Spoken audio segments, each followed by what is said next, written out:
दोस्तों यह वीडियो समाज के प्रत्येक छोटे से बड़े वर्ग के व्यक्ति के लिए काफ़ी यूज़फुल होगी, इसलिए कृपया इस वीडियो को अंत तक जरूर देखिएगा, क्योंकि तभी आप इस वीडियो के वास्तविक उद्देश्य को समझ पाएंगे। यदि आपको हिंदी लैंग्वेज में कुछ प्रॉब्लम हो तो मैंने नीचे इंग्लिश सबटाइटल्स आपके लिए ऐड कर दिए हैं। आई होप आपके लिए वह हेल्प करेगा। आइए सबसे पहले मैं आपको इस वीडियो के टॉपिक का एक ब्रीफ इंट्रोडक्शन दे देता हूँ। दोस्तों यह तो आप जानते ही होंगे कि मनुष्य अपने शरीर को स्वस्थ रखने के लिए तरह तरह के व्यायाम करता है, जिससे उसके शरीर की बीमारियों का नाश होता है। वैसे ही मानसिक रूप से स्वस्थ रहने के लिए ध्यान करना चाहिए, और ध्यान करने के लिए अलग अलग विधियां हैं। उन्हीं में से एक है विपश्यना ध्यान। अब आखिर विपश्यना क्या है? इसे संस्कृत भाषा में विपश्यना और पाली भाषा में विपस्सना कहा जाता है, जिसका अर्थ है वि प्लस पश्य प्लस ना, अर्थात विशेष प्रकार से देखना। यह भारत की अत्यंत प्राचीन साधना विधि है, जिसे लगभग 2500 साल पहले भगवान गौतम बुद्ध जी ने इस साधना के द्वारा बुद्धत्व प्राप्त किया था। उन्हीं के द्वारा दी गई शिक्षा में से एक है विपश्यना। वास्तव में यह सत्य की उपासना है, अर्थात सत्य में जीने का अभ्यास। विपश्यना इसी क्षण यानी तत्काल में जीने की कला है। यह साधना विधि मनुष्य के आंतरिक मन की गहराइयों तक जाकर स्वयं में आत्मनिरीक्षण करने के द्वारा आत्मशुद्धि करने की साधना है। भगवान गौतम बुद्ध जी के बाद यह साधना विधि भारत में लगभग सैकड़ों वर्षों तक विलुप्त रही, लेकिन 19वीं शताब्दी तक आते आते यह साधना विधि भारत के पूर्वी क्षेत्र वाले कुछ देशों में प्रयोग की जाने लगी, जैसे कि बर्मा, जिसे हम वर्तमान में म्यांमार कहते हैं। आज जिन्हें हम विपश्यना ध्यान का गुरु मानते हैं वह एसन गोएनका जी हैं, जिनका जन्म बर्मा म्यांमार में हुआ था। अपनी वयस्क अवस्था में वह सिर दर्द की बीमारी से काफ़ी ज़्यादा परेशान थे। तब इसके उपचार के लिए उनकी एक ध्यान गुरु से मुलाकात हुई, जिनका नाम सायग्गी यू बा खिन जी था। एसन गोएनका जी ने उनसे ध्यान की यह विधि प्राप्त की और इसको अपने जीवन में अपनाया। उसके बाद सन 1969 ईस्वी में एसन गोएनका जी इस विधि को इसके मूल स्थान भारत पुनः लाए और इसका बहुत से अलग अलग शहरों में शिविर लगाकर इस ध्यान विधि का प्रचार प्रसार किया। और उसी क्रम में बढ़ते हुए इन्होंने इगतपुरी में धम्मगिरी मेडिटेशन सेंटर की सन 1976 ईस्वी में स्थापना की, जिसे आप वर्तमान समय में विपश्यना ध्यान केंद्र का हेडक्वार्टर कह सकते हैं। धीमे धीमे जैसे समय बीतता गया, इनसे जुड़ने वाले बहुत से साधक यहाँ पर सेवा व साधना करने लगे और लगभग सैकड़ों साधक आचार्य की उपाधि तक भी पहुँचे।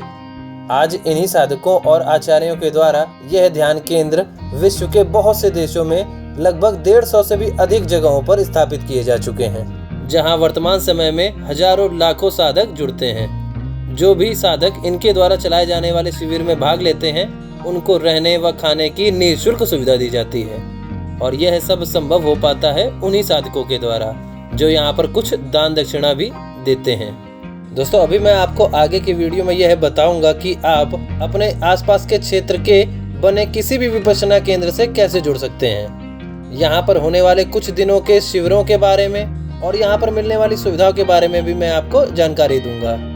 दोस्तों ज़्यादातर सभी विपश्यना ध्यान केंद्र लगभग एक ही जैसे हैं, लेकिन उनके क्षेत्र और मिलने वाली सुविधाओं में कुछ अंतर हो सकता है, इसलिए मैं आपको एक कॉमन सा रिव्यू दे दूंगा।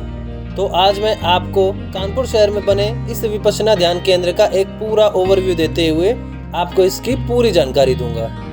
चलिए दोस्तों, अब स्टेप बाय स्टेप आगे बढ़ते हुए आपको इस जगह के बारे में जानकारी देते हैं। दोस्तों अगर इस जगह की लोकेशन की बात करें तो यह कानपुर शहर के रामादेवी क्षेत्र से लगभग 15 किलोमीटर दूर रूमा के ढूढ़ी घाट के ठीक किनारे पर स्थित है।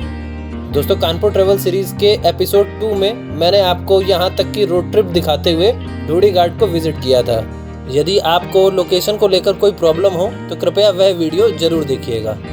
दोस्तों यह है इस जगह का एंट्रेंस गेट। आइए दोस्तों अब यहाँ से अंदर एंट्री लेते हुए आपको बताते हैं कि आप किसी भी विपश्यना ध्यान केंद्र से कैसे जुड़ सकते हैं और यहाँ पर होने वाले शिविरों में कैसे भाग ले सकते हैं।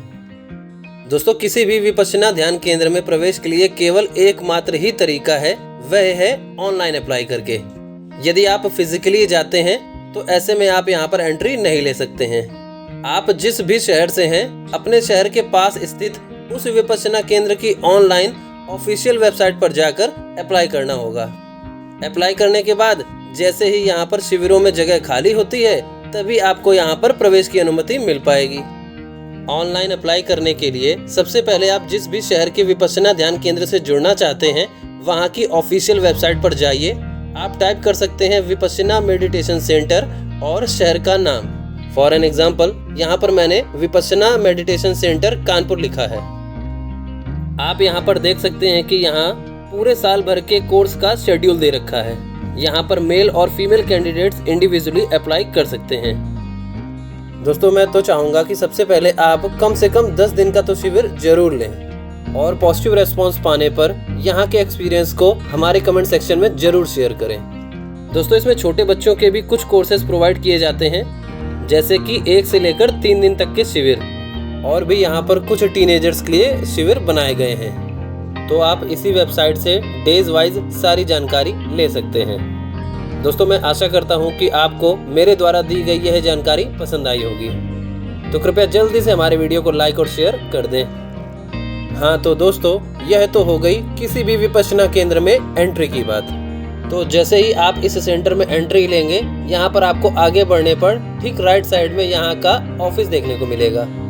और दोस्तों इस ऑफिस में एंट्री लेते ही मुझे यहाँ पर इस विपश्यना ध्यान केंद्र के संस्थापक पद्मश्री पुरस्कार से सम्मानित अशोक कुमार साहू जी से मुलाकात होती है। इन्होंने कानपुर में स्थित इस अंतर्राष्ट्रीय विपश्यना ध्यान केंद्र की स्थापना 5 जनवरी 2012 को की थी, लगभग 10 साल पहले। दोस्तों आपकी जानकारी के लिए बता दूं, वर्ष 2021 में अशोक सर जी को पद्मश्री पुरस्कार से सम्मानित किया गया था, जिनमें कानपुर शहर के 2 व्यक्तियों में से इनका नाम था। दोस्तों यह तो मेरा सौभाग्य ही था कि मेरी सर से लगभग 1 घंटे तक बातचीत हुई। उन्होंने मुझे विपश्यना ध्यान के बारे में और इस ध्यान केंद्र के बारे में बहुत सी जानकारियां दी, जो कि आज मैं आपको अपनी भाषा में अपने वीडियो में एक्सप्लेन कर रहा हूं। इतने सरल और मित्रवत व्यक्तित्व वाले व्यक्ति इस दुनिया में बहुत ही कम हैं। मैंने सर से एक इंटरव्यू लेने की बात कही, लेकिन सर ने ऑनलाइन लेने से मना कर दिया। वह कहते हैं कि वह अपना कभी भी प्रचार प्रसार नहीं करते। तो मैंने सर से कुछ पिक्चर्स क्लिक करवा ली। शायद कुछ इन्हीं विशेषताओं के कारण ये पद्मश्री पुरस्कार से सम्मानित हैं, और यह मेरे लिए एक यादगार सा पल बन गया। चलिए दोस्तों अब यहाँ से आगे की ओर बढ़ते हैं। दोस्तों यह तो आप जानते ही हैं कि यह जगह गौतम बुद्ध जी से संबंधित है। तो आप यहाँ पर आगे बढ़ने पर बहुत सी जगहों पर बौद्ध धर्म से संबंधित कुछ प्रतीक चिन्ह पाएंगे, जैसे कि यहाँ पर सबसे पहले दिया गया है एक अशोक स्तंभ, जो कि सारनाथ में स्थित वास्तविक अशोक स्तंभ का एक क्लोन रूप है।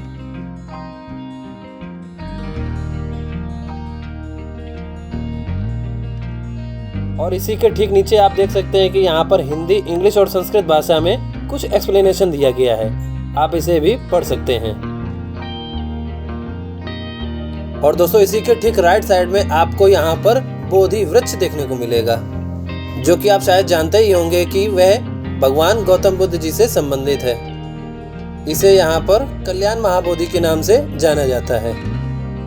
अब मैं आपको हमारे वीडियो के मेन पार्ट की ओर ले चल रहा हूँ। तो दोस्तों आगे बढ़ने से पहले मेरी रिक्वेस्ट है आप सभी से कि यदि आपने अब तक हमारे चैनल को सब्सक्राइब नहीं किया है तो कृपया हमारे चैनल को सब्सक्राइब जरूर कर लें। तो आइए दोस्तों अब इस वीडियो में आगे बढ़ते हैं।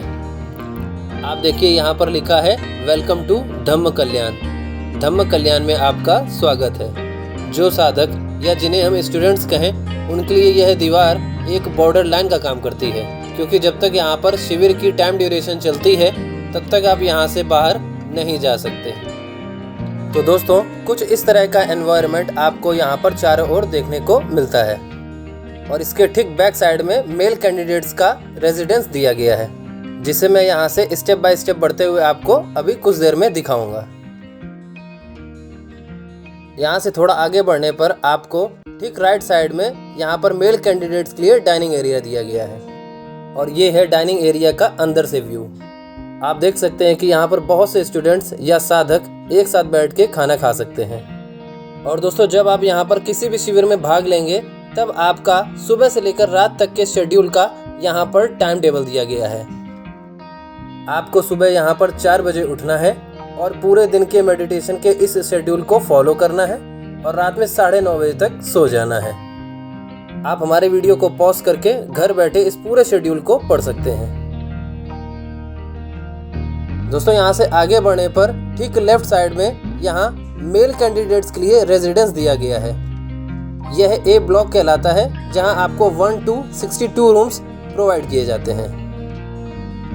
चलिए दोस्तों अब यहाँ से आगे की ओर बढ़ते हैं। दोस्तों यहाँ आपको चारों ओर कुछ नेचुरल और पीसफुल एनवायरनमेंट देखने को मिलेगा। दोस्तों अब हम उस ओर बढ़ रहे हैं जहाँ सभी साधकों या स्टूडेंट्स को विपश्यना ध्यान कराया जाता है। यहाँ सबसे पहले आपको धम्म हॉल नंबर 1 देखने को मिलेगा। आइए आपको इसे अंदर से विजिट कराते हैं। दोस्तों यहाँ पर एक बार में लगभग 100 से 150 तक साधक या स्टूडेंट्स एक साथ बैठकर विपश्यना ध्यान सीखते हैं। यहाँ पर उन सभी साधकों के लिए प्रोजेक्टर भी प्रोवाइड किया जाता है, जिनमें शायद कुछ क्लासेस ऑनलाइन प्रोवाइड की जाती हैं। चलिए अब यहाँ से आगे की ओर बढ़ते हैं। दोस्तों यदि कोई बाहरी फॉरेनर यहाँ पर मेडिटेशन सीखने आते हैं और उन्हें लैंग्वेज को लेकर कोई प्रॉब्लम होती है, तो उनके लिए भी यहाँ पर स्पेशल सेपरेट हॉल प्रोवाइड किया गया है। यह है धम्म हॉल 3। यहाँ पर लगभग 40 से भी ज़्यादा विदेशी भाषाओं में मेडिटेशन सिखाया जाता है, जो कि अपने आप में बहुत बड़ी बात है। दोस्तों मैं अशोक कुमार साहू जी के इस प्रयास को जितना धन्यवाद देना चाहूँ उतना कम है। ठीक इसके आगे यहाँ पर धम्म हॉल 2 दिया गया है, जो कि अंदर से भी ऑलमोस्ट धम्म हॉल 1 की तरह प्रोवाइड किया गया है।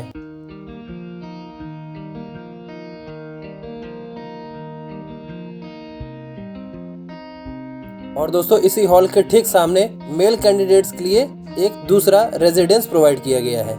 ये है बी ब्लॉक, जहां आपको 63 से 124 तक रूम प्रोवाइड किए जाते हैं। दोस्तों इस रेजिडेंस का उद्घाटन अभी हाल ही में हमारे देश के राष्ट्रपति माननीय रामनाथ कोविंद जी के द्वारा किया गया है। दोस्तों अब मैं आपको बता देता हूं कि यदि आप यहां पर साधक या स्टूडेंट बनकर आते हैं तो आपको किस प्रकार के रूम्स प्रोवाइड किए जाएंगे। ये है इस ब्लॉक के अंदर का एरिया।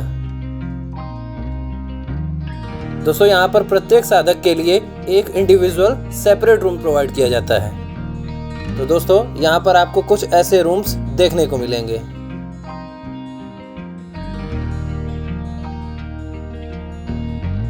जिसमें आपको अटैच वॉशरूम की भी फैसिलिटी देखने को मिलती है। और दोस्तों इस प्रकार यहाँ पर रहने और खाने की बिल्कुल निःशुल्क आपको सुविधाएं दी जाती हैं, जो कि अपने आप में बहुत बड़ी बात है। दोस्तों अब मैं आपको इस विपश्यना ध्यान केंद्र का मेन अट्रैक्शन पॉइंट दिखाने जा रहा हूँ। यह है शून्यागार। आइए दोस्तों आपको इसके अंदर ले चलते हैं। दोस्तों यह तो आप जानते ही होंगे कि जिस प्रकार हमें मंदिरों के गर्भगृह के ठीक ऊपर एक गोलाकार आकृति देखने को मिलती है, उसे हम वास्तव में गुंबद कहते हैं। दोस्तों ठीक उसी प्रकार बौद्ध धर्म में इन्हें पैगोडा कहा जाता है। अब यहाँ पर सभी साधकों के लिए शून्यागार की जरूरत क्यों पड़ी, अभी मैं इस बारे में अंदर चलते हुए आपको बताता हूँ। दोस्तों ये हैं विनोद साहू जी, जिन्होंने मुझे यह शून्यागार पूरा विजिट कराया और इस जगह के वास्तविक महत्व के बारे में भी बहुत सी जानकारी दी, जिसके लिए मैं इनको दिल से धन्यवाद देना चाहूँगा। दोस्तों इस पूरे शून्यागार में 148 छोटे छोटे सेल दिए गए हैं, जिन्हें आप छोटे छोटे कमरे कह सकते हैं। इस शून्यागार के लेफ्ट साइड में मेल कैंडिडेट्स आते हैं और राइट साइड में फीमेल कैंडिडेट्स। अब जो साधक यहाँ के शिविरों में भाग लेते हैं, उनके शेड्यूल का एक पार्ट यहाँ भी पूरा होता है और यह जगह सिर्फ मेडिटेशन के मोटिव से बनाई गई है। आपको यहाँ पर प्रत्येक छोटे छोटे इन सेल्स में एक मैट प्रोवाइड की जाएगी, जहाँ बैठकर आप मेडिटेशन कर सकते हैं। दोस्तों यहाँ के फर्स्ट और सेकंड फ्लोर दोनों का एरिया ऑलमोस्ट सेम ही दिया गया है।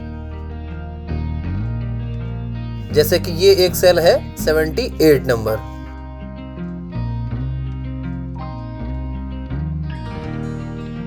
आइए दोस्तों, अब यहाँ से सबसे ऊपर के फ्लोर की तरफ बढ़ते हैं।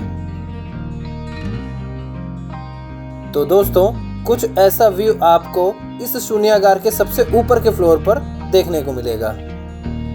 आइए अब मैं आपको इस पूरी जगह का एक ओवरव्यू दे देता हूँ। दोस्तों, यह जो आप येलो कलर के शेप की आकृति देख रहे हैं, यह उन सभी सेल्स के ऊपर पैगोडा रूप में बनाया गया है, जिसके बारे में मैंने आपको अभी बताया था।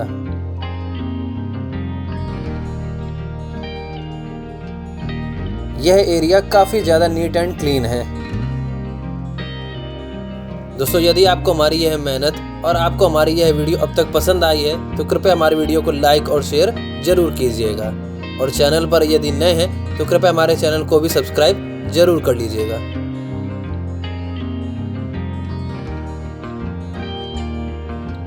और इस विपश्यना केंद्र के ठीक बैक साइड में यहाँ पर आपको गंगा नदी देखने को मिलती है, जिनकी धारा ढोड़ी घाट के किनारे से होकर बह रही है दोस्तों, जो कि मैं आपको एपिसोड 2 में दिखा ही चुका हूँ।